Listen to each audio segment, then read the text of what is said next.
আমার যেটা বলার সেটা তো ডেফিনেটলি আমি সুপ্রিমোর সাথেই বলবো বলে আজকে দিনটার জন্য ওয়েট করা। আর যদি রেসপন্ড করে বলার থাকতো তাহলে অনেক দিন আগেই বলে দিতাম। আর আমার দিদি যে কথাটা হয়েছে, হ্যাঁ মানে আমি কিছু নিউজ দেখছিলাম, সেই নিউজে বলছিল যে আমি আমার পরবর্তী টিকিট পাকা করার জন্য এটা করছি। বাট এটা অনেকের, আমি জানি না কেন, এটা অনেকের মানতে ডিফিকাল্ট হয় যে অনেকে হয়তো পলিটিক্সটাকে, মানে পলিটিক্সটা আমার জন্য না, আমি এটা বিশ্বাস করি। কারণ পলিটিক্সে আসলে আমার মতো মানুষরা না, মানুষের না একটা লাইসেন্স পেয়ে যায় জাস্ট র্যান্ডম গালাগালি দেওয়া, তুমি কিছু করো না করো।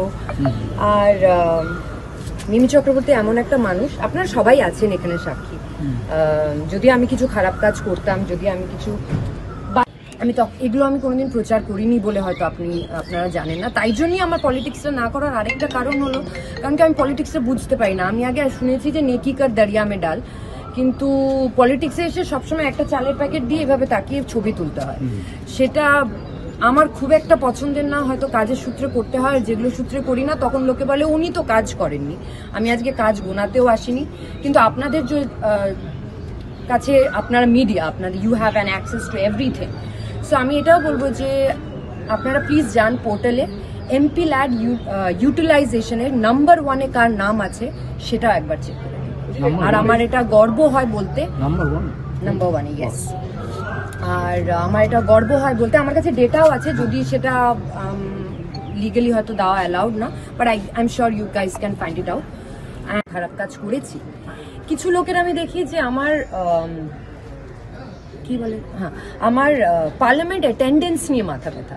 তো তাদের সূত্রে এটা বলতে পারি, মানে এটা একটা এমন জায়গা যে আপনি যদি দিল্লিতে থাকেন এক মাস, তখন লোকে বলবে যে ও সাংসদ তো দিল্লিতেই থাকে, এইখানে তো কোনো কাজ করে না। এইখানে যদি থাকেন তখন বলবে সাংসদে অ্যাটেন্ডেন্স নেই। কিন্তু আমাদের তো আরেকটা প্রফেশন আছে যেটাকে আমাদের ব্যালেন্স করতে হয়। সো আমাদের মতো মানুষরা যারা মিডিয়ার সামনে সবসময়, সোশ্যাল মিডিয়ায় সবসময় এগিয়ে আসে, তাদের গালাগাল দেওয়াটা ইজি হয়ে ওঠে। কিন্তু আমার আবার একটাই প্রশ্ন, আমি তো গালাগাল খাওয়ার মতো কিছু করিনি। মানুষকে পরিষেবা দিয়েছি, কোমর অবধি জলে নেমে ভাঙরে ত্রাণ দিয়েছি, আমফানে লোকের পাশে দাঁড়িয়েছি, কেউ সেটা ডিনাই করতে পারবে না। আমফানে ত্রাণ দেওয়ার থেকে কোভিডে মানুষের বাড়ি বাড়ি ওয়ার্ড ব্লকে গিয়ে শুধু ডিএম এর সাহায্য নিয়ে এবং ওয়েস্ট বেঙ্গল গভর্নমেন্টের সাহায্য তো নিয়েইছি, এবং নিজের ফান্ড থেকে, এবং সেটা নিশ্চয়ই সবার আগে আপনাদেরই চ্যানেলে হেডলাইনে দেখাতে হতো, মানে দেখানো হতো। কিন্তু তা সত্ত্বেও যখন 4টে জল্পনা কল্পনা, তা সত্ত্বেও যখন 4টে গালাগাল, র্যান্ডম গালাগাল, মানে তুমি কারো হয়তো জেনে জীবনে কারো দিন কোনো ক্ষতি করেনি, কিন্তু তাও গালাগাল খেতে হয়। হয়তো আপনারা মনে করবেন যে এটা কোনো রিজনই নয়, বাট আমার জন্য এটা অনেক বড় reason. I am not a politician, not will I ever be a politician. আমি সবসময় একজন মানুষের কর্মী হিসেবে কাজ করতে চেয়েছি। আমি কিছু চ্যানেলে এটাও বলবো, আমি thank you to all the channels for putting out the right news. আর আপনারা জানেন যে আমি কোনোদিন কারো এগেনস্টে নেভার, নিজের দল তো ছেড়েই দিন, অন্য দলের এগেনস্টেও কোনোদিন কোনো খারাপ কথা বলিনি।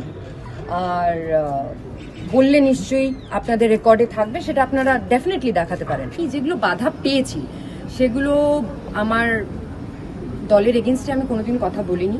আর আমি উইদাউট আমার সুপ্রিমোর পারমিশন আমি কোনোদিন সেটা বলবোও না। কিন্তু আমার অ্যাজ ইন্ডিভিজুয়াল যে বাধাগুলো হয়েছে সেটা তো আমার সুপ্রিমোকে জানাতে হবে। সো আই বিলিভ দ্যাট সেটা আমি জানিয়েছি। বাকি যেটা উনি স্টেপ নেওয়ার সেটা উনি স্টেপ নেবেন, আমায় কথা দিয়েছেন। দেখুন, আমি আমার লেটার দিয়ে দিয়েছি। ম্যাডাম, সাংসদ পদ থেকে ইস্তফা দিলে লোকসভা স্পিকারের কাছেই পাঠাতে পারতেন, আপনি আপনার দলের চেয়ারপারসনের কাছে কেন দিলেন? আগে তো আমি যে স্টেট থেকে দাঁড়াই, I know what your concern is, but আমি যেই আমার দলের, যেই দল আমাকে এগিয়ে দিয়েছে, যে দল আমাকে প্রার্থী করেছে, আমার তো আগে তাকে জানানোর দরকার। সেটা তো একটা বেসিক। আমি তো হঠাৎ করে গিয়ে স্পিকারের হাতে দিয়ে দিতে পারি না। যদি অ্যাকসেপ্ট করবেন সেদিন। আমি পলিটিক্সে দাঁড়াতে চাই না, এটাই হলো আমার।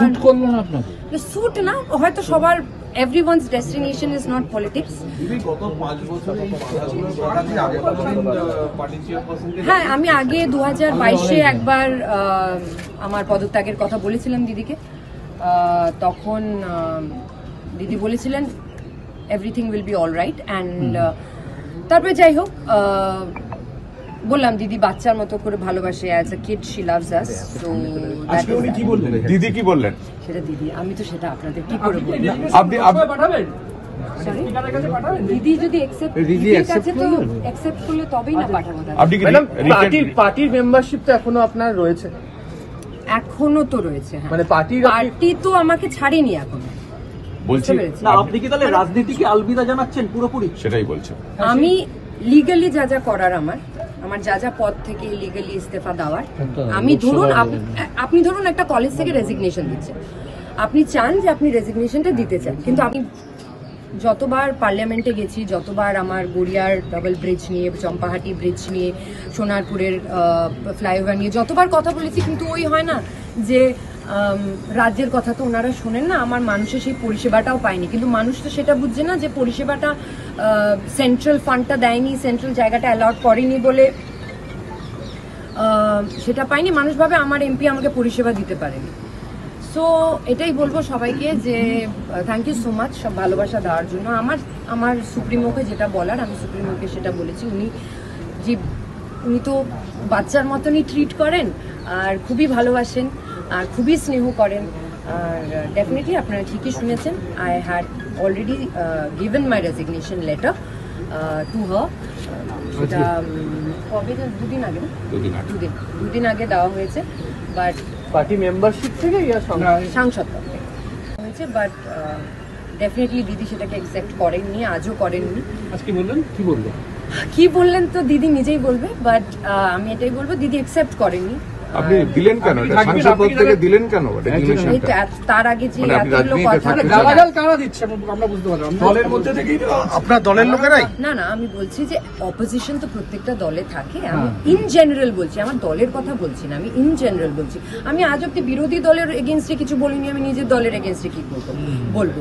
কিন্তু এটাই বলবো যে আমি আমার পরিষেবা দিতে যদি আমার কোনো আমার পরিষেবা দিতে যেই বাধাগুলো আমি পেয়েছি, সেই বাধাগুলোর কথা দিদিকে জানিয়েছি, আর দিদি ইমিডিয়েট স্টেপ নেবেন। বাকিটা পুরোটাই দিদির ওপর। And I have always tried to be, and I believe from heart that I am very honest. You are media, you can find out the rest. আর তোমরা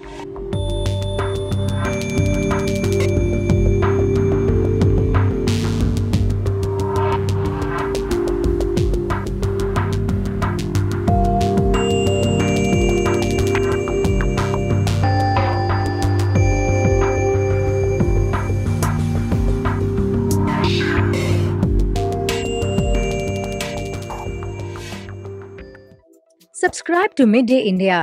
Get direct notifications on all our videos by clicking on the bell icon.